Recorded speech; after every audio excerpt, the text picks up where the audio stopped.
नमस्कार. महाचर्चेमध्ये मी संजय भुसकुटे आपल्या सर्वांचं मनपूर्वक स्वागत करतो. आपला देश विविधतेने नटलेला आहे. अनेक भाषा, अनेक संस्कृती असा असणारा आपला एवढा महाकाय देश आणि त्याच्या संस्कृतीच्या माध्यमातून विविधतेतून एकता हे आपल्या देशाचं खरं सूत्र आहे. म्हणून आजच्या महाचर्चेचा आपला विषय आहे की राष्ट्रीय एकता. आजच्या महाचर्चेमध्ये आपल्यावर सहभागी होत आहेत हे ज्येष्ठ विचारवंत, बुद्धिवंत आणि त्याच्याही पलीकडे ज्यांनी चळवळीच्या माध्यमातून या सगळ्यांशी जोडलेलं आहे अशी सगळी मंडळी आपल्याबरोबर आहेत. आपल्याबरोबर आहेत डॉक्टर श्रीपाद जोशी, अर्थात डॉक्टर श्रीपाद भालचंद्र जोशी. मला वाटतं हे योग्य ठरेल. अखिल भारतीय मराठी साहित्य महामंडळाचे विद्यमान अध्यक्ष ते आपल्याबरोबर आहेत. क्रांती शहा आहेत, ज्यांना मी भाई म्हणतो, विशेषतः युवक बिरादरीचे संस्थापक आणि संपूर्ण भारतामध्ये आणि महाराष्ट्रामध्ये त्यांची सांस्कृतिक जीवनातनं युवक बिरादरीच्या माध्यमातून एक सूर एक ताल अशी व्याख्या करता येईल. आपल्याबरोबर आहेत फादर फ्रान्सिस दिब्रिटो. हे ज्येष्ठ विचारवंत आहेत, ज्येष्ठ लेखक आहेत आणि परखड विचार सातत्याने व्यक्त करत असतात. आणि अनवर राजन आपल्याबरोबर आहेत, जे ज्येष्ठ विचारवंत आहेत, लेखक आहेत आणि सामाजिक चळवळीशी निगडीत आहेत. ते पुण्यावरून आलेले आहेत आणि आत्ता आपल्या स्टुडिओत आपल्याबरोबर आहेत. त्यांचंही या ठिकाणी मनपूर्वक स्वागत. चर्चेला सुरुवात करण्यापूर्वी आता राष्ट्रीय एकता आणि या सगळ्यांची व्याख्या करत असताना या राष्ट्रीय एकतेची व्याख्या नेहमी आपण करत असताना राजकारणाशी निगडीत केली जाते, पण वर्तमानामध्ये मात्र या राष्ट्रीय एकतेची व्याख्या आपण कोणत्या सूत्रांनी बद्ध कराल? श्रीपाद जोशी, डॉक्टर श्रीपाद जोशी, आपल्यापासून. मुळामध्ये राष्ट्र ही संकल्पना आणि एकता ही संकल्पना या जरा आधी नीट स्पष्ट करून घेतल्या पाहिजे. राष्ट्राबद्दल अनेक विचारवंतांच्या, अनेक तत्त्वज्ञांच्या, अनेक दार्शनिकांच्या अनेक व्याख्या आहेत, पण आधुनिक काळामध्ये ज्याला आपण राष्ट्र म्हणतो या राष्ट्राबद्दल भारताच्या संबंधात पुन्हा राष्ट्रसंकल्पना या फार वेगवेगळ्या पद्धतीने त्याच्या व्याख्या केल्या गेलेल्या आहेत. आणि भारतीय राज्यघटनेने 1947च्या राजकीय मुक्तीनंतर या देशाला या राज्यघटनेने एका नव्या आधुनिक जगाकडे जाणाऱ्या समाजामध्ये रूपांतर करण्याचं आणि एक नवं राष्ट्रच निर्माण करण्याचं हा नवं भारत आहे. अगोदरच्या प्राचीन भारतापासून याचं वेगळेपण भारतीय राज्यघटनेने स्पष्टपणे आपल्याला दाखवून दिलेलं आहे. आणि राष्ट्राची जी संकल्पना आपण स्वातंत्र्यानंतर स्वीकारलेली आहे तसं राष्ट्र या देशामध्ये ही राज्यघटना अस्तित्वात यायच्या आधी कधीही अस्तित्वात नव्हतं. त्यामुळे जगामध्ये असलेल्या सगळ्या राष्ट्रांच्या संकल्पनांपेक्षा हा जो नवा भारत, नवं राष्ट्र या भारतीय राज्यघटनेला अपेक्षित असलेल्या अशा सगळ्या मूल्यांच्या चौकटीच्या आणि एक नव समाज निर्मितीच्या दृष्टीने असलेली ही राज्यघटना, तिला या देशातल्या, या भूमीतल्या पारंपरिक दर्शनांचा, संस्कृतींचा, विविध धर्मांचा, बहुभाषिकतेचा, बहुसांस्कृतिकतेचा अशा एका संपूर्ण परंपरेचा विचार करून या समाजातली गतानुगतिकता, अतार्किकता, अशास्त्रीयता, अंधश्रद्धा या सगळ्या बाबी दूर सारून एका आधुनिक जगाकडे जाणारं महाराष्ट्र अशी सगळी ही संकल्पना. आपण हा जे सगळे बहुआयाम या संदर्भातले सांगितलेत, पण मुळात सामाजिक स्तरावर आणि सांस्कृतिक जीवनाशी निगडीत असणारी राष्ट्रीय एकात्मता, क्रांतीजी आपण सांगू शकाल? कारण इतके वर्ष चळवळीच्या माध्यमातून काम करताय, याची व्याख्या आपल्याला काय करता येईल? मी जगाकडे पाहतो तेव्हा आज जगातल्या 800 कोटीची लोकसंख्या आहे. या लोकसंख्येपैकी कोणीही जन्माला येताना जात, धर्म, पक्ष, देश, भाषाकडे मागणी केली नव्हती. अपघाताने माणसं सगळी आम्ही जन्माला आलो आहे आणि ज्या देशात, ज्या राज्यात आपण आलो तो शिक्का आपल्यावर पडत गेला. महाराष्ट्रात जन्माला आलो, महाराष्ट्र, गुजरातमध्ये आलं तर गुजरात. या सर्व पार्श्वभूमीवर माणूस ही खरी जात आणि माणसाला एकमेकावर प्रेम करणे ही खरी एकात्मता आहे. भारताच्या दृष्टीने जर आम्ही विचार केला तर मला टागोरांची वाक्य आठवतात. या देशात आर्य आहे, अनार्य आहे, हूण, शक, मुघल, मंगोल, चिनी वंशाचे लोक, पठाणी लोक, विलग करे तो किसको करे. त्या भारतीय समाजा मुळात कोणी असं मानू नये की आमची श्रेष्ठ आहोत आणि एक कनिष्ठ आहे. आणि म्हणून भारतातल्या लोकसंख्येकडे आणि भारतातल्या माणसाकडे पाहताना आपण टागोरांच्या भाषेत विचार केला तर भारतीय एकात्मता ही एक वेगळा प्रक्रिया. आणि जे आज आपण पाहतो एकात्मता या शब्दाची गरज आणि राष्ट्रीय एकात्मतेचे उत्सव साजरे केले जातात, हा मला वाटतं हा शाब्दिक खेळ आहे. खरं माणूस म्हणून पुढे गेला. अगदी बरोबर आहे म्हणता. तो शाब्दिक जरी खेळ असला तरी साहित्याच्या माध्यमातून, विचारवंतांच्या परखड विचारातून जेव्हा ती राष्ट्रीय एकात्मता समोर येते तेव्हा फादर फ्रान्सिस दिब्रिटो, आपल्याला काय वाटते राष्ट्रीय एकात्मतेची वर्तमानातल्या जीवनशैलीशी अनुभवणारी व्याख्या आपण परखडपणे काय मांडाल? आपण एक मान्य केलेलं आहे की भारत हा एक देश, एक राष्ट्र मान्य केलेला आहे. त्या देशात जे जे राहतात ते सगळ्या देशाचे नागरिक आहेत. त्यामुळे कुणीही शुद्ध वंश वगैरे असा विचार हा शुद्ध ढोंगबाजी आहे. ती सगळ्यांना सामावून घेणारी इन्क्लुझिव्ह अशी जी संस्कृती आहे ती राष्ट्रीय एकात्मता आपल्या देशाची आपण तयार केलेली आहे आणि सगळ्यांना या देशाचे आपण नागरिक हे वाटतं, कोणालाही निराळं वाटता कामा नये तशी प्रकारची भावना निर्माण करणं, दुहीची भावना निर्माण करणं, विशिष्ट शुद्ध वंशाची भाषा निर्माण करणं हे राष्ट्रीय एकात्मता धोकादायक आहे.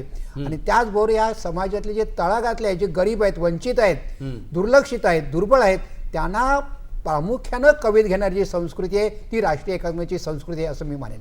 जी अनवरजी आपण या ठिकाणी आहात, आपल्याला अनवरराजन जे काम करत असताना जे अनुभव येतात त्यातून राष्ट्रीय एकात्मतेची व्याख्या काय कराल, जे तरुणांनी कशा पद्धतीने या राष्ट्रीय एकात्मतेकडे पाहावं? मला एक वाटतं की आपल्या राष्ट्रामध्ये जी नागरिक आहेत ते सगळे त्यांच्या वेगवेगळ्या ओळखी आहेत. एक धर्माची ओळख असते, जातीची ओळख असते, भाषेची ओळख असते, कधीकधी वंशाची पण ओळख असते. आपल्या इथे वेगळे वंश पण आहेत आणि ही प्रत्येक ओळख आपापल्या जागी खरी असते.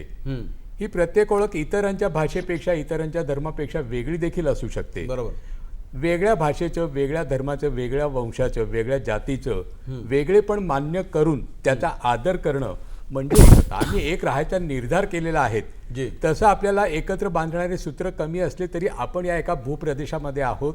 आपल्या या भूप्रदेशामधल्या समस्या, या भूप्रदेशमधला इतिहास, या भूप्रदेशमधल्या परंपरा या सगळ्या आपल्याला जोडणाऱ्या आहेत आणि त्या वृद्धिंगत कशा करायच्या, संवर्धित कशा करायच्या आणि त्याच्यातले दोष कसे कमी करायचे. आपल्या परंपरेमधले दोष कमी करून जी चांगली मूल्य आहेत ती टिकवणं आणि ती सर्वसमावेशक कशी करता येईल ही राष्ट्रीय एकतेच्या दिशेने विचार करण्याची एक भाग असू शकतो. आणि मला असं वाटतं की आपल्या संविधानामध्ये या सगळ्या गोष्टीचे नीट प्रतिबिंब आपल्याला पडलेलं दिसतंय.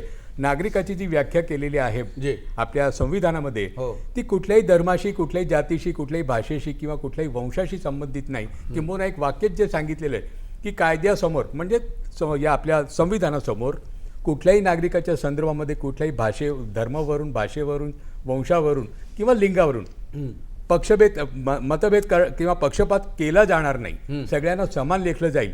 मला असं वाटतं की राष्ट्रीय एकताच्या बाबतीतला जोडणारा जो धागा आहे तो हा आहे की वेगळ्या भाषेचे, वेगळ्या वंशाचे, वेगळ्या धर्माचे लोक असले तरी या देशामध्ये राहणारे आपण सगळे एकमेकांचे भावंड आहोत. जे आपल्या शाळेच्या पुस्तकामध्ये आपण प्रतिज्ञेच्या सगळं खरं आहे राजांवरजी सगळं खरं आहे. वर्तमानाच्या जीवनशैलीमध्ये वेगाने प्रवास करत आपण सगळेजण जो प्रवास करतोय आणि ज्या उद्दिष्टाने आणि ज्या ध्येयापर्यंत पोहोचण्यासाठी जीवघणी धडपड सुरू आहे, साहित्यातून प्रतीत होणारी राष्ट्रीय एकात्मता जी पूर्वी होत होती, त्याचे पडसाद उमटत होते, दिशा मिळत होती, चळवळी निर्माण होत होत्या, क्रांती होत होती, ती राष्ट्रीय एकात्मता थिटी झाली, बुळबुळीत झाली, गुळगुळीत झाली असं श्रीपाद जोशी वाटतं का? नाही, मला असं मुळीच याकरता वाटत नाही की या देशातल्या सामान्य माणसाला हे आज कळून चुकलेलं आहे की या देशामध्ये राष्ट्र म्हणून, या राष्ट्राचा नागरिक म्हणून आपल्याला जर काही अस्तित्व असेल तर ते या देशातला जो सर्वोच्च कायदा आणि सर्वात पवित्र धर्मग्रंथ ज्याचं नाव भारतीय राज्यघटना आहे याच्यावर तुमचा, आमचा, शिक्षितांचा, उच्च शिक्षितांचा किती विश्वास हा मुद्दा फार गौण आहे. परंतु या देशातल्या ज्या प्रचंड मोठ्या शोषित, वंचित अशा लोकांना त्यांच्यापर्यंत ही राज्यघटना झिरपत चालली आणि त्यांच्या हे लक्षात येत चाललंय की आपण जर ही राज्यघटना सुरक्षित राहिली नाही तर हे राष्ट्र त्यालाही धोका आहे आणि माझ्या अस्तित्वालाही धोका आहे. त्यामुळे या देशातल्या राष्ट्रीय एकतेला जर धोका असेलच तर तो विभाजनवादी वृत्तींचं, वर्चस्ववादी वृत्तींचं, आपल्याच बाजूने राष्ट्र खेचणाऱ्या अशा सगळ्या तथाकथित अहंमन्य वृत्तींपासून खरा धोका आहे. त्या कोणत्या पक्षाच्या आहे, कोणत्या विचारांच्या आहे, कोणत्या आचारांच्या आहे हा भाग वेगळा आहे. परंतु एकाच्या स्पर्धेत जो दुसरा उतरतो आहे आणि एकापेक्षा अधिक मोठ्याने दुसरा ज्या पद्धतीने बोलू पाहतो आहे, हे सगळे शिक्षित आहेत, उच्च शिक्षित आहेत आणि ते आपापल्या पद्धतीने जर तुम्ही राष्ट्र आपल्याकडे खेचायला लागले तर सामान्य माणूस हे राष्ट्र जो जोडतो आहे, बांधतो आहे, जो सामान्य श्रमिक, कष्टकरी, मजूर, वंचित ज्यांनी हे राष्ट्र उभं केलं गेल्या 70 वर्षामध्ये, ज्यांनी प्रकल्प उभे केले, या राष्ट्राचं इन्फ्रास्ट्रक्चर उभं केलं, त्याला कळलंय की राष्ट्र मला जोडायचं आहे. तोडणाऱ्या शक्ती फार मूढभर आहेत. पण त्या शक्तींचं जे एक विध्वंसक चित्र विशेषतः नवमाध्यमांच्या या युगामध्ये, माध्यमांच्या युगामध्ये ज्या पद्धतीने ते लार्जर दॅन लाईफ साईज उभं होतं, यातून खूप वेगवेगळ्या पद्धतीने एकतेला सुरुंग लागतायत. नाही, पण आपण म्हणताना जर एकतेला सुरुंग लागतात त्या पद्धतीने की या वळचणीला जाणाऱ्या सगळ्या गोष्टी, त्यामध्ये कलावंत, साहित्यिक पासून राजकारणापासून सगळेजण आले. क्रांतिशाही मुळामध्ये या सगळ्या गोष्टीमध्ये असणाऱ्या चळवळी ह्या दिवसेंदिवस थिट्या पडत गेल्या, कारण युवक बिरादरीच्या माध्यमातून जे जोडण्याचा प्रयत्न आपण सातत्याने केलात तशा चळवळी, सशक्त चळवळी राहिल्या नाही. कारण गरजेच्या पोट भरण्याच्या साधनांची पूर्तता त्या करू शकत नाहीत, म्हणून त्या मागे पडल्या, म्हणून राष्ट्रीय एकात्मता धोक्यात आली, असं तुम्हाला वाटतं का?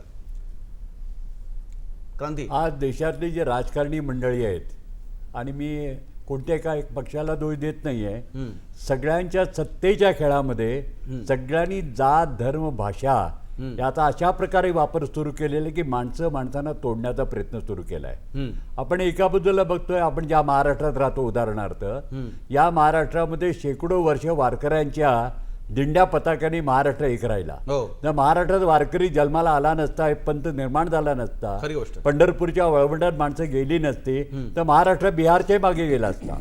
आणि म्हणून एका बाजूला असं वाटतं की या सत्तेच्या खेळातली जी माणसं सोंगट्या खेळणारी माणसं आहेत, त्यांनी या देशामध्ये फार मोठ्या प्रमाणामध्ये वापर सुरू केला. मग त्याच्यासाठी कधी पुतळ्यांचा आधार घेतला, कधी देशाचा भाषेचा घेतला, कधी माणसांना वेगवेगळ्या आरक्षणाच्या नावाखाली सुरू केले, रस्त्याला नावं दिली, रस्त्याला नावं दिलेली. दुसऱ्या बाजूला माणसांना भडकवू लागले की आता उदाहरण काही वर्षांना असं वाटेल या देशामध्ये आरक्षणावरूनच युद्ध सुरू होईल की काय. खरी गोष्ट. आणि याच्यासाठी कधी कधी माझ्यासारख्याला वाटतं की या देशामध्ये जर संपवायचं असेल तर या देशामधल्या नव्या पिढीने ठामपणे सांगितलं पाहिजे 10-20 वर्ष आम्ही सगळं सहन करू, पण किमान 2047 साली या देशामध्ये आरक्षण मुक्त भारत झाला पाहिजे. खरी फक्त गोष्ट. आरक्षण असेल ते अत्यंत गरीब, ज्याला आर्थिक आपण निराधार निकषांवर. म्हणू, आर्थिक अपंग निकष. म्हणू, पण तरच या देशाचे प्रश्न सुटू नाही, शकतात. पण अगदी खरी गोष्ट. पण डॉक्टर श्रीपाद भालचंद्र जोशी जे म्हणतात त्याला परत तिथे मुद्दा येतो, राज्यघटनेचा आधार, मूलभूत आधार घेतल्यानंतर जर का असं केलं तर फादर फ्रान्सिस दी ब्रेटो, जे मी मुद्दाम यांचा उल्लेख त्यासाठी केला की त्यांनी राज्यघटनेचा मूळ आधार कुठेही आज गेला नाही, पण हे जेव्हा मागणी केली आहे ते क्रांतीबाईंकडनं, तरुण वर्ग निश्चित पुढे येतो की हे झालं पाहिजे, पण मात्र राजकीय स्तरावर याला विरोध केला जातो आणि मग खरी घुसमट होते. त्यांनी ती घुसमट कोणी दूर करायची? फादर, कोणाची जबाबदारी ती? मला वाटते प्रथमतः की मी अगोदर सांगितलं की देश म्हणजे देशात राहणारे लोक आहेत, आणि त्याच्यापेक्षा पलीकडे जाऊन जे वंचित आहेत, दुःखी आहेत, वेदनाग्रस्त आहेत, दुर्लक्षित आहेत, त्यांची सेवा प्रामुख्यानं करणं म्हणजे राष्ट्रनिष्ठा आहे. बरोबर. आज राष्ट्रनिष्ठेच्या नावाखाली निर्णय गोष्टी चाललेल्या आहेत. दुर्दैवानं जे लोक असं काम करतायत, तळागाळात जातात, जंगलामध्ये जातात, आदिवासी सेवा करतात, कुष्ठरोगी सेवा करतात, एडग्रस्तांना आधार देतात, त्यांच्याविषयी देखील संशय निर्माण केले जात आहेत. हे जे संशय निर्माण करायचं हे जे सूत्र चालू आहे, त्यामुळे समाज एकत्र येणार नाही, दूर जाणार आहे. आणि आज एकमेकाकडे संशयाने पाहण्याची प्रवृत्ती निर्माण होत आहे, तिला खतपाणी घातलं जात आहे. ते देशाच्या हिताचं नाहीये. एका बाजूला आपण ग्लोबलायझेशन बोलतो, वसुधैव कुटुंबकम म्हणतो, आणि जग एकत्र येत असताना पलीकडे पूर्व पश्चिम जर्मनी एकत्र आले की युरोप आता एकत्र आलेला आहे. अशा वेळेला आपल्याला भारतासाठी, ह्या भारताच्या हितामध्ये माझा हित गुंतलेला आहे. त्यामुळे धर्म, जात, पंथ ह्यांच्यावरून भेदभाव न करता, म्हणजे एखादा मनुष्य काय खातो, कसे कपडे करतो, त्यावरून त्याने जगणं किंवा मरणं हे जेव्हा ठरवलं जातं, ते भारतीय संविधानाच्या दृष्टीने आणि भारतीय एका दृष्टीने अतिशय धोकादायक गोष्ट आहे. आपण आपल्या देशाला धोक्याच्या वळणाकडे नेत आहोत. फादर, या गोष्टी जरी मान्य आपण केल्या काही क्षणाला, तरी एखाद्या ठराविक क्षुल्लक गोष्टीचं उदात्तीकरण करणं ही सध्या माध्यमांनी उचललेलं शिवधनुष्य आहे. शिवधनुष्य म्हणता येणार नाही, त्यांची जबाबदारी आहे. अनवर राजांची महाराष्ट्राची संस्कृती, मराठी भाषा यामध्ये तुम्ही सगळे समरथ झालेला आहात. हे सगळं जर का पाहिलं आपण, तर या समर्थतेशी अनवर राजन तुम्ही कोणत्या धर्माचे आहात, तुम्ही काय काम करता, तुम्हाला मराठी येतं का नाही, हे कोण विचारणार नाही. म्हणजे या राष्ट्रीय एकात्मता खरी आज जी तुम्ही जोपासताय त्याचा अनुभव तुम्हाला येतो, तो बरोबर आहे का? नाही, याच्यामध्ये माझ्यासारखे खूप लोक आहेत. आपण आपल्या भारताची एक उदाहरण म्हणून आपल्याला दिलं. नाही, ते बरोबर आहे, पण मी अपवादात्मक नाहीये. माझ्यासारखे खूप आहेत. इथे फादर पण बसलेले, तेही त्या पद्धतीचेच उदाहरण आहेत. मुळामध्ये मला ते नेहमी वाटतं की तरुणांच्या मध्ये भाषा, धर्म याच्यावरून जे द्वेष पसरवला जाऊ शकतो, याचे कारण मुळामध्ये आपल्याला भारतातल्या वेगळ्या समाजाच्या संदर्भातला त्यांचा परिचय खूप कमी आहे, किंवा कमी असला तरी बिघडत नाही, चुकीच्या पद्धतीने पोहोचवला गेलेला आहे. मुसलमान, ख्रिश्चन म्हणजे बाहेरून आलेले आहेत, आक्रमक आहेत, क्रूर आहेत, कामांध आहेत. या सगळ्या गोष्टी एक प्रतिमा तयार केलेली आहेत. वास्तविक भारतातले जेवढे मुसलमान आहेत, ख्रिश्चन आहेत, हे सगळे धर्मांतरित आहेत. म्हणून तुम्ही जो म्हणताय की भाषा आणि संस्कृती, तर भाषा, संस्कृती हे सगळं इथल्या मुसलमानांची आणि ख्रिश्चनांची मूळ भाषा आहे. ते काही जिथे गेले तिथे शिकले असं नाही, तर त्यांनी आपली मूळ भाषा, मूळ संस्कृती सोडली नाही. वसईमधले हिंदू ख्रिश्चन झाले, पण त्यांनी मराठी भाषा जोपासली. बरोबर. बंगालमधले मुसलमान झाले, हिंदू मुसलमान झाले, त्यांनी बंगाली भाषा जापली म्हणून आज बांगलादेश असून देखील त्यांची राष्ट्रभाषा ही बंगाली आहेत. सगळे मुसलमान आहेत पण भाषा बंगाली आहेत. केरळमधले मुसलमान आहे, केरळमध्ये ख्रिश्चन आहेत, हो. त्यांची भाषा मल्याळम आहे. हो. आणि भाषा आणि संस्कृतीची गंमत जर तुम्हाला ऐकायची असेल तर मी एक मिनिटं जास्त घेईन, पण गुजरातमधला एक किस्सा सांगतो. निपाणीमध्ये एकदा 1991 साली विषमता निर्मूलन शिबिर भरलं होतं आणि तिथे गुजरातमधल्या काही शेतमजूर महिला आल्या होत्या आणि त्याने तिथल्या कर्नाटकमधल्या शेतमजूर बायांशी संवाद साधायचा प्रयत्न केला आणि तंबाखूची पानं कशी तोडवता एकमेकांना विचारलं. तर तिथल्या बायांनी दाखवलं. नंतर त्या बायांनी या गुजराती बायांना विचारलं की तुम्ही कशी तोडवता. तर त्यांनी तिथे फेर धरला आणि गरबा सुरू केला. त्या गुजराती बाया होत्या आणि जोरात पाय आपटून ते तंबाखूच्या पाया तोडवायच्या.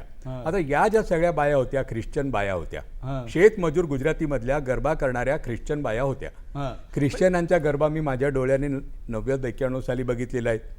त्यानंतर आमच्या वाड्यामध्ये, मी मुस्लिम मोहल्ल्यामध्ये राहत होतो, आमच्या इथे एक मेमण फॅमिली होती.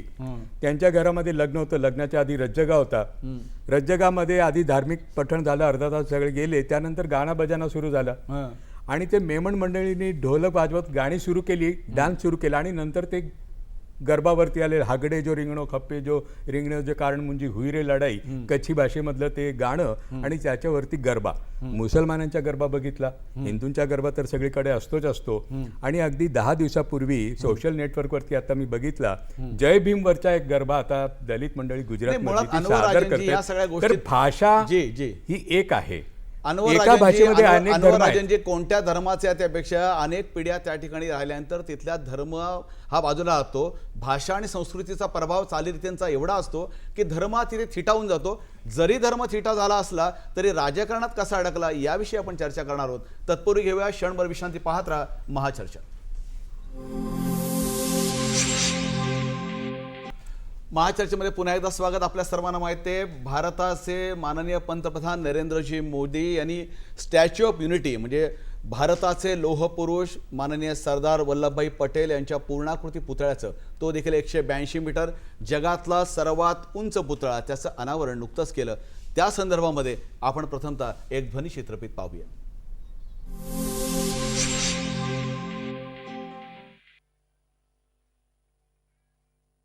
15 ऑगस्ट 1947ला आपल्या देशानं स्वातंत्र्य मिळवलं, ते फाळणीची जखम सोबत घेऊनच. मात्र त्यासोबतच स्वतंत्र भारतात असलेल्या 550हून अधिक संस्थानांना भारताशी जोडण्याचं आव्हान देशासमोर होतं. स्वतंत्र भारताची शकल न होऊ देता हा देश अखंड ठेवण्याचं श्रेय कुणाला असेल तर ते देशाचे पहिले गृहमंत्री सरदार वल्लभभाई पटेल यांनाच. महात्मा गांधींनी सरदार पटेलांवर यथोचित विश्वास ठेवत हे अत्यंत कठीण काम केवळ तुम्हीच करू शकता अशा शब्दात पटेलांवर ही जबाबदारी सोपवली होती. अचूकता, दृढनिश्चय आणि प्रशासकीय कौशल्य ही सरदार पटेलांच्या कार्यशैलीची वैशिष्ट्य होती. या कार्यशैलीनुसार त्यांनी 5 जुलै 1947 या दिवशी देशातल्या सर्व संस्थानांना भारतात विलीन होण्याचं आवाहन केलं. त्यांच्या आवाहनाला देशभरातल्या संस्थानांनी प्रतिसाद दिला. हैदराबाद, जम्मू काश्मीर यासारख्या मोठ्या संस्थानांनाही सरदार पटेलांनी अत्यंत कौशल्यानं आणि कूटनीतीनं भारतात समाविष्ट केलं.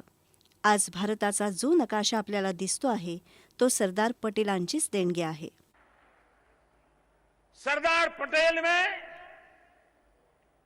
कौटिल्य की कूटनीति और शिवाजी महाराज के शौर्य का समावेश था. उन्होंने 5 जुलाई 1947 को रियासतों को संबोधित करते हुए सरदार साहब ने कहा था, और मैं मानता हूं सरदार साहब के वो वाक्य आज भी उतने ही सार्थक है.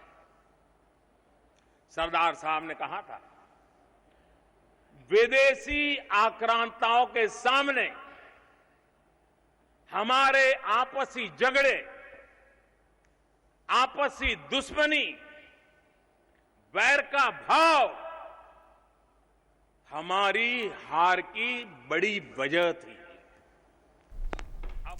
माननीय पंतप्रधान नरेंद्रजी मोदींनी जी वाक्य या ठिकाणी आता आपण त्यांच्या भाषणामध्ये पाहिली ऐकली, त्यावरनं पाहिल्यानंतर श्रीपाद जोशीजी मला सांगा ना की खरीच गोष्ट आहे की आपल्या देशामध्येच खऱ्या अर्थाने असे जाती द्वेष किंवा वेगवेगळे द्वेष, राजकीय द्वेष याच्यामधूनच एकतेला धोका निर्माण होऊ शकतो आणि आज वर्तमानामध्ये तशी परिस्थिती आहे. हे सगळं पाहिल्यानंतर काय भाष्य करायला, आपण साहित्यिक आहात, विचारवंत आहात, परखड मत व्यक्त करता, वास्तवतेचं भान राखून आपलं मत व्यक्त करा, कुठेही विसंगती आहे. साने गुरुजींनी या सगळ्या प्रश्नांचा विचार करताना एक फार छान कल्पना मांडली, जिचा आंतरभारती, ज्याच्याकडे आपल्या सगळ्यांनी आपण फार घोर दुर्लक्ष केलं. खरी गोष्ट आहे. या देशाचं राष्ट्रीय ऐक्य खऱ्या अर्थाने जर साध्य व्हायचं असेल तर डॉक्टर बाबासाहेब आंबेडकरांनी हे सांगितलं होतं की हे राष्ट्र म्हणून केव्हा सिद्ध होईल, ज्या वेळेला या देशामध्ये बंधुभावाची म्हणजे फ्रॅटर्निटी, समता, स्वातंत्र्य हे जी मूल्य आहेत ही बंधुतेशिवाय अशक्य आहे.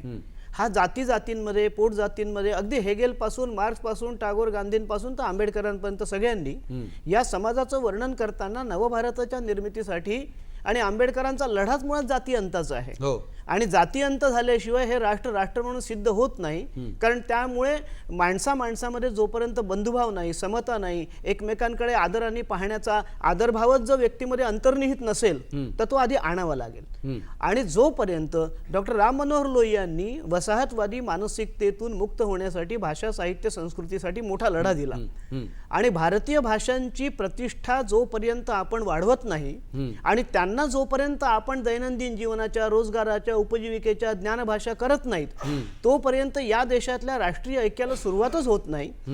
अनुवाद एका भाषेचा दुसऱ्या भाषेमध्ये होत नाही तोपर्यंत या देशातल्या वेगवेगळ्या संस्कृती, साहित्य, त्याच्यातले संस्कार, उदात्त कल्पना या सगळ्यांचा आदान प्रदान आणि त्यातून जे भारतीयत्व सिद्ध व्हायचं आहे, जे अद्यापही सिद्ध व्हायचं आहे. बरोबर आहे. क्रांतीजी, आपण मला सांगा की मुळात आंतरभारतीची संकल्पना आता ज्या पद्धतीने पूर्वी साने गुरुजींनी मांडली होती त्याविषयी काम थोड्याफार प्रमाणात त्या ठिकाणी जरी चालू असलं तरी वर्तमानाशी निगडीत अशा पद्धतीची आंतरभारतीची नवी संकल्पना आता मांडण्याची गरज आलेली आहे. कारण व्याख्या येणाऱ्या जीवनामधली बदलत चालली आहे, भाषेची असेल, संवादाची असेल, सगळ्याच गोष्टीची असेल. ही करत असताना जे सरदार वल्लभभाई पटेलांनी त्यावेळेस भूमिका मांडली होती, जी राजकीय परिप्रेक्षातून असेल, अखंड भारतासाठी असेल, ते अखंड भारताचा ऐक्य टिकवण्यासाठी या वर्तमानामध्ये त्याची व्याख्या कशी बदलली पाहिजे की राष्ट्रीय एकात्मता टिकून राहील. संजय, असं आहे, आता जसं श्रीपाद जोशी बोलले, आंतरभारतीच्या आजच्या संदर्भामध्ये जर आम्ही कल्पना करायला गेलो तर मला असं वाटतं की या देशातल्या नव्या पिढीवर आम्हाला जर चांगले संस्कार करायचे असेल, देश, मानवता, मानवतेतुका या सगळ्या शब्दांना खरा अर्थ देत झालं तर जी ॲक्टिव्हिटीज आज आम्ही केली आता तर आम्हाला हे तरी आम्ही घेऊ इच्छित नाही. भूपेन हजारिकापासून, रुमा ठाकूरतापासून, वसंत बापटांच्यापासून अनेकांनी मुवमेंट केले. आणि मी ज्या वारकऱ्यांचा उल्लेख केला, एक सूर एक ताल सारखी चळवळ झाली पाहिजे. आणि दुसरं की देशातल्या भाषांचा गाण्याच्या माध्यमातून जर संस्कार केला, कारण 90% माणूस हा बाथरूम सिंगर असतो, त्याला गाण्याची आवड असते. आणि म्हणून गाणं हे जर माध्यम आम्ही घेतलं, संगीत, तर मला असं वाटतं सर्व शाळा कॉलेजमधून या माध्यमाने आम्ही जर समोर गेलो तर या जातीच्या, धर्माच्या, भाषेच्या किंवा या वेगळ्या ज्या खोट्या कल्पना आहेत या धुवून जाऊ शकतील आणि माणसं एकमेकावर खऱ्या अर्थाने प्रेम करू शकतील. जसं मी बोललो, एका बाजूला शिवकुमार बटालवीचा विचार असेल, सुब्रमण्य भारतीचा असेल किंवा केशवसुतांची तुतारी असेल किंवा भूपेन हजारिका असतील किंवा उमाशंकर जोशी असतील, यांच्या साहित्याला, यांच्या काव्याला जर आम्ही शब्दबद्ध केलं आणि जर स्वरबद्ध करून जर आम्ही तरुण पिढीपर्यंत नेलं तर मला वाटतं की पुतळे आणि घोषणा आणि नुसत्या मोठ्या लोकांचे नावं आणि संदर्भात जय जयकार याच्यातून प्रश्न सुटणार नाहीत.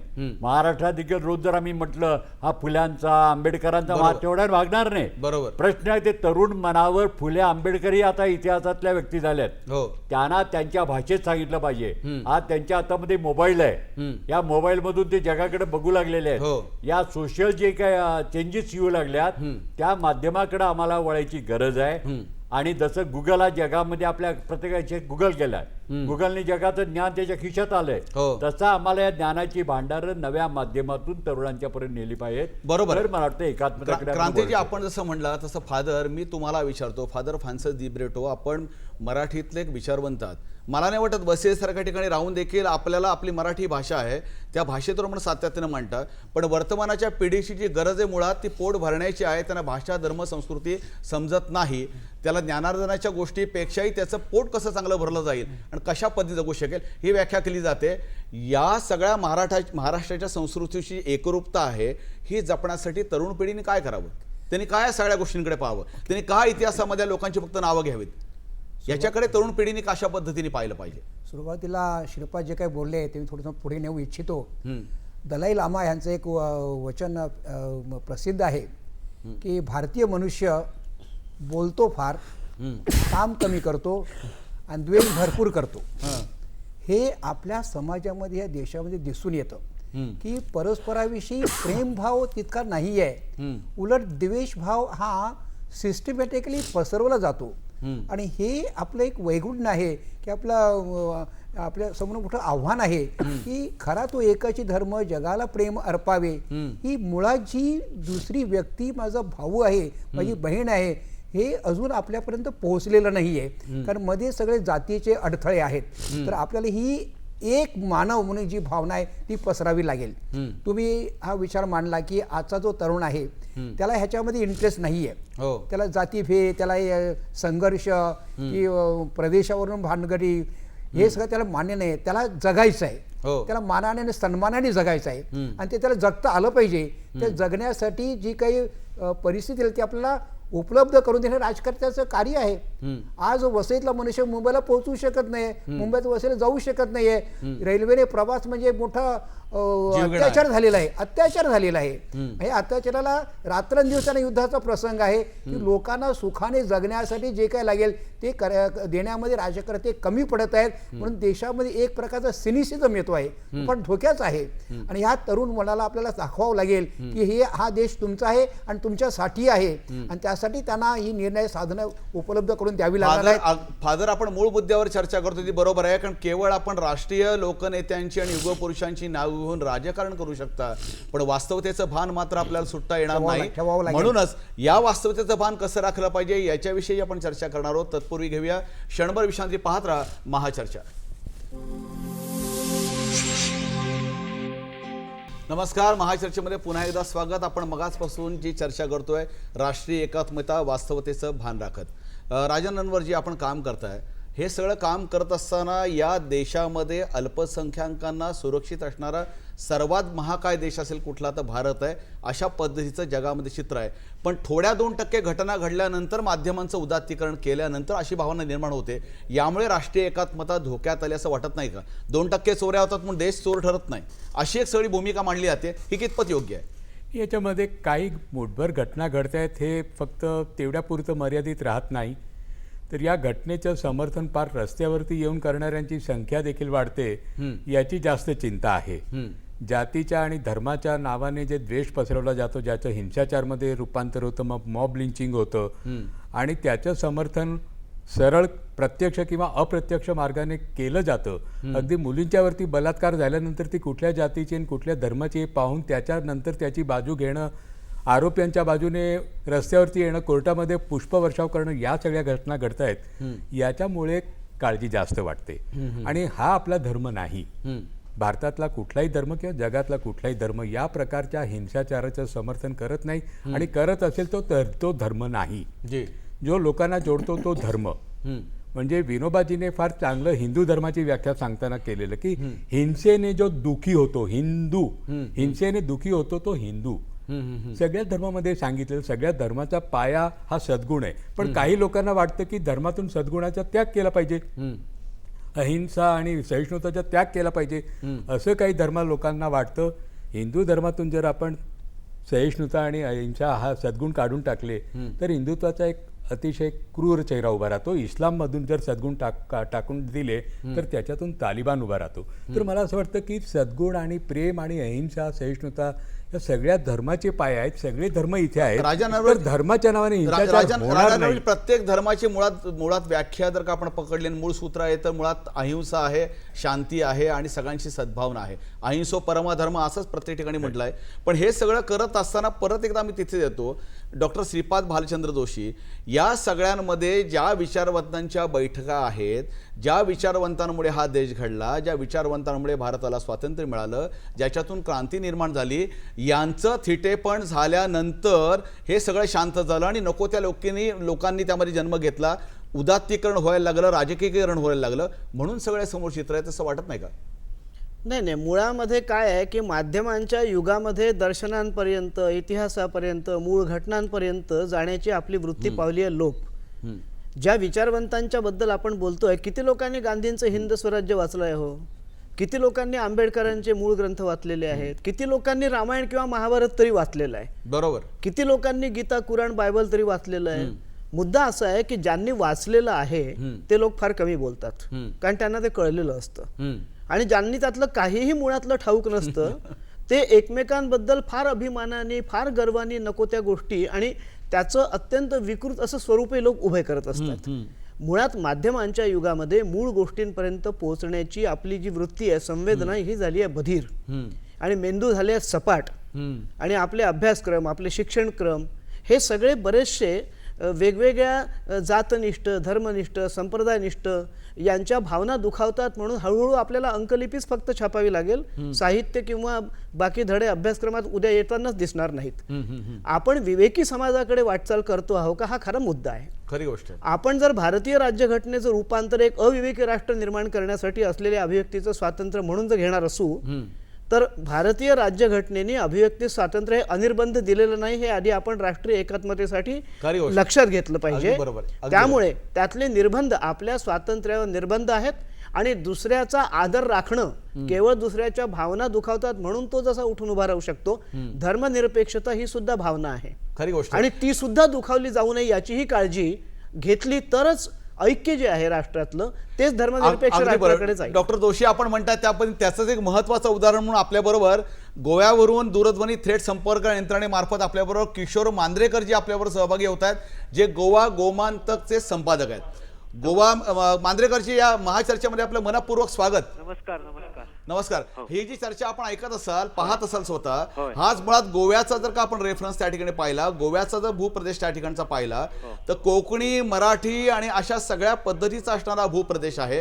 हिरवे गुरुजींनी जाऊन त्या ठिकाणी गोवा स्वतंत्र होण्यासाठी काम केलेलं आहे. हे सगळं पाहिलं तर गोव्याची राष्ट्रीय एकात्मता आज चांगल्या पद्धतीने टिकून आहे, म्हणून पर्यटक मोठ्या संख्येने येतात. काय वाटतं याबद्दल? गोव्यात तुम्ही म्हटलं ते बरोबरच आहे. गोव्यात विविधतेतून एकता आहे हे आपल्याला पाहायलाच मिळते. गोव्यात सर्वधर्मीय इथे शांततेनं आणि एकोप्यानं राहतात आहेत. गोव्यामध्ये आपल्याला देशभर नाही असं युनिफॉर्म सिव्हिल कोड जे आहे आपण म्हणतो ते पण गोव्यामध्ये आहे. आणि गोव्यातले विविध सण असतील, विविध उत्सव असतील, तर प्रत्येक याच्यात कसं झालं की 450 वर्षे पोर्तुगीज गोव्यात राहून सुद्धा गोव्यातली जी संस्कृती होती आणि कॅथलिक धर्मीय असतील, मुस्लिम असतील, यांच्याशी जो सलोखा होता तो आजही कायम टिकून आहे. आणि गोवेकर हे अतिथी देवो भव जे म्हणतो आपण, सगळ्यांचं स्वागत करण्यासाठी जसे आहेत तसेच गोवेकर हे प्रत्येकाचं सगळं सुख दुःख असेल काय असेल ते जाणून घेतात.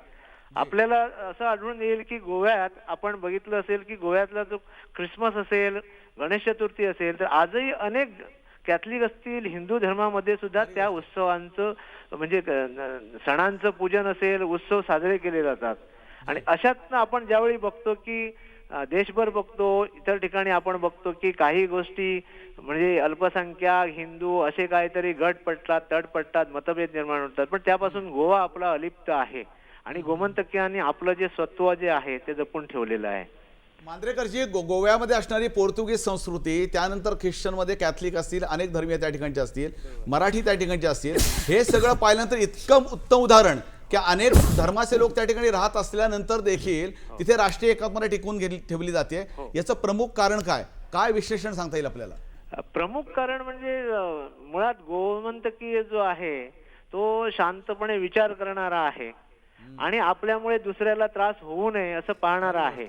आणि हेच जे आहे जे आपण बघतो की एखादा समजा एखादा हिंदू असेल तर कॅथलिक धर्मियाचा उत्सव असेल, त्यांचा फिस्ट असेल, अजून नाताळ सण असेल, तर तोही तेवढ्याच तन्मयतेने आणि आत्मीयतेनं त्यांच्याबरोबर सहभागी होणं आणि जी संस्कृती त्यांची आहे. कारण आतापर्यंत काय झालं की आपल्या गोव्यामध्ये जर तुम्ही बघितलं तर प्रत्येक प्रभागात सुद्धा असं मिक्स कल्चर जे आहे किंवा मिक्स कम्युनिटीज ज्या ह्या एकत्र नांदतायत. प्रत्येक वॉर्डमध्ये जे आपण म्हणतो प्रभाग, तिथे सुद्धा आपला शेजारी कोण आहे, तर समजा माझा शेजारी कॅथलिक असेल, एखादा मुस्लिम असेल, तर मग ते ऋणानुबंध जे आहेत, जे आपण म्हणतो की जे भाव निर्माण झालेले आहेत प्रत्येकातलं नातं, हे नातं कायम त्यासाठी टिकतं. कारण ही वीण जी आहे नात्यातली ही फार पक्की आहे गोव्यामध्ये आणि तेच तर ते यश आहे. खरं तुम्ही म्हणता ते यशाचं जे गमक आहे, ही संस्कृती टिकली, सामाजिक सलोखा टिकला, हेच आहे मुळात. किशोरजी, आपण याच्या कार्यक्रमात सहभागी झाला. ती नात्याची वीण जर घट्ट असेल तर धर्म आणि जात आड येत नाही, हे आपण सांगितलं. त्याबद्दल मनपूर्वक आपलं अभिनंदनही करतो, आपलं स्वागतही करतो आणि आपल्याला भावी वाटचालीची शुभेच्छा देखील देतो. धन्यवाद.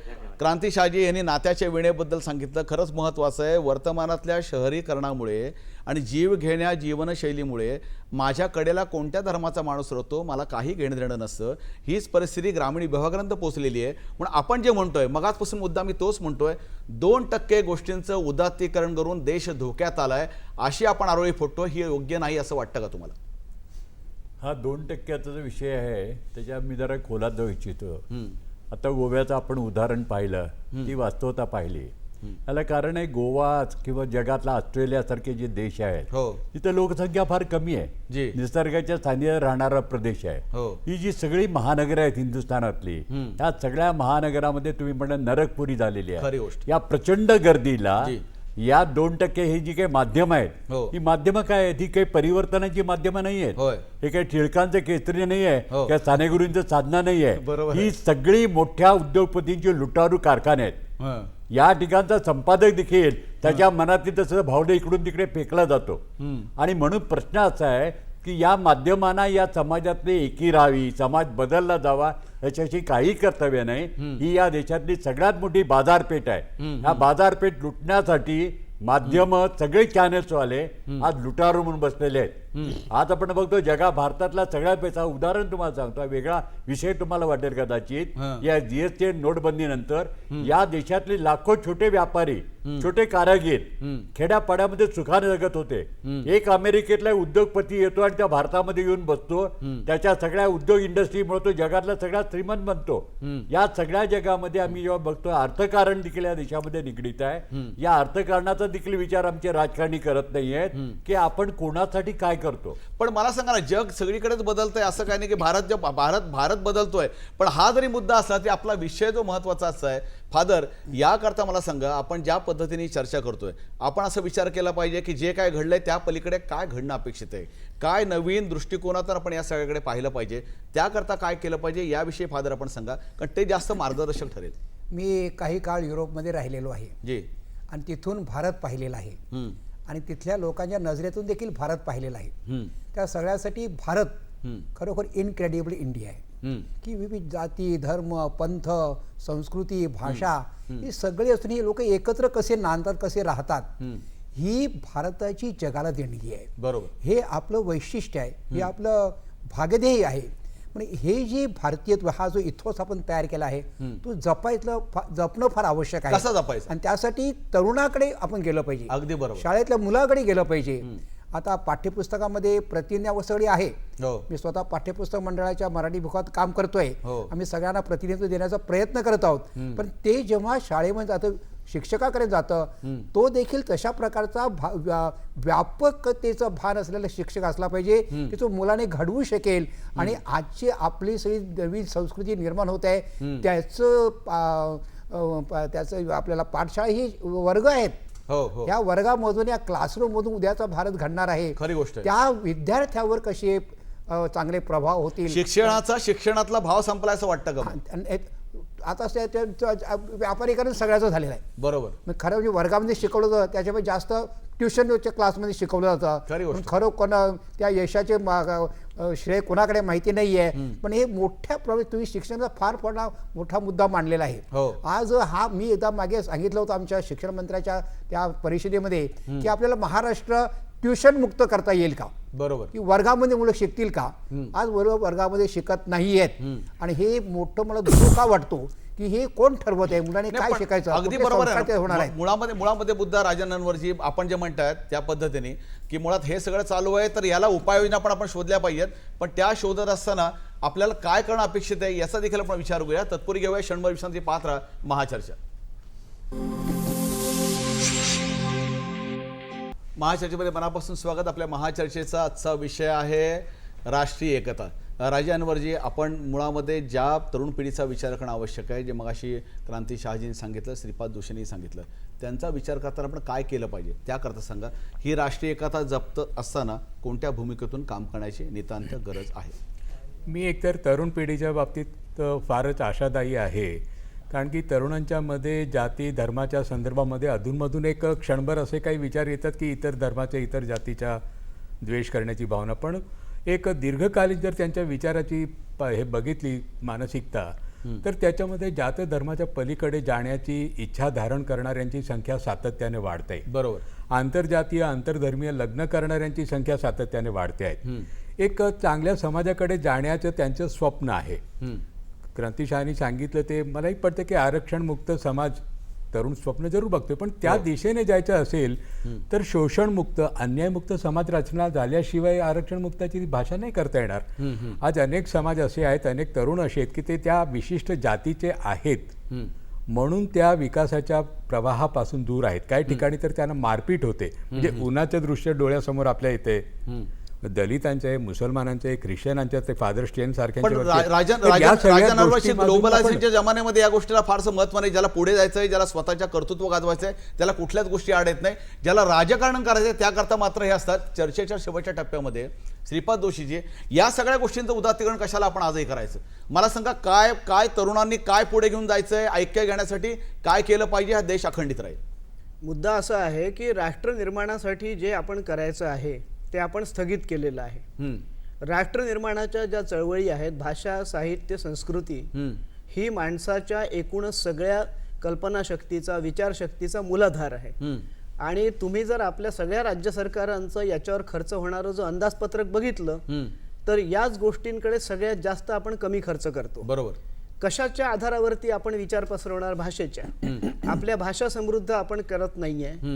मी पुन्हा एकदा डॉक्टर राम मनोहर लोहिया यांचा उच्चार करतो की ही लोकशाही जर लोकांची व्हायची असेल तर लोकभाषा, लोकभूषा, लोकभवन आणि लोक आहार ही चतुसूत्री लोहियांनी मांडलेली होती. आपण लोकभाषांचा त्याग करून त्या भाषांमधून जर परस्पर संवादीच होणार नसू, राष्ट्र निर्माणाच्या चळवळीचं भारतीय भाषा स्वातंत्र्य लढ्याचं सगळ्यात मोठं साधन होतं. बरोबर. स्वातंत्र्योत्तर काळामध्ये आपण अनेक वर्षपर्यंत राष्ट्र निर्माणाच्या, समाज निर्माणाच्या चळवळी ज्या होत्या त्या फार बळकट होत्या. अगदी त्या बळकटी चळवळीच्या संदर्भात क्रांतीशाही तुमच्याकडे आंतरभारतीची जी संकल्पना मांडली होती साने गुरुजींनी, किंवा युवक बिरादरी सारखं काम आहे, या चळवळी जास्त सशक्त होण्याची गरज आहे, त्याकरता काय केलं पाहिजे? मी या विषयाकडे जरा आर्थिक दृष्टिकोनातून पाहतो. आता आपल्याला असं दिसतं की मी जो आरक्षणाचा मुद्दा मांडला तो आजच्या संदर्भात नाही आहे. मी समजू शकतो समाजातल्या खालच्या घटकासाठी आरक्षण. मुद्दा असा, या समाजातल्या तरुण पिढीला सांगण्याची गरज आहे, या समाजातल्या 95% रोजगार हा खाजगी क्षेत्रामध्ये आहे. उदाहरण जर तुम्ही मुंबईमध्ये कोलाब्यापासून तुम्ही मुलुंडपर्यंत गेलात तर मुंबई शहरातले 22 लाख लोक हे खाजगी क्षेत्रातले आहेत. हे काही कुठेतरी आरक्षणातून आलेले नाही आहेत.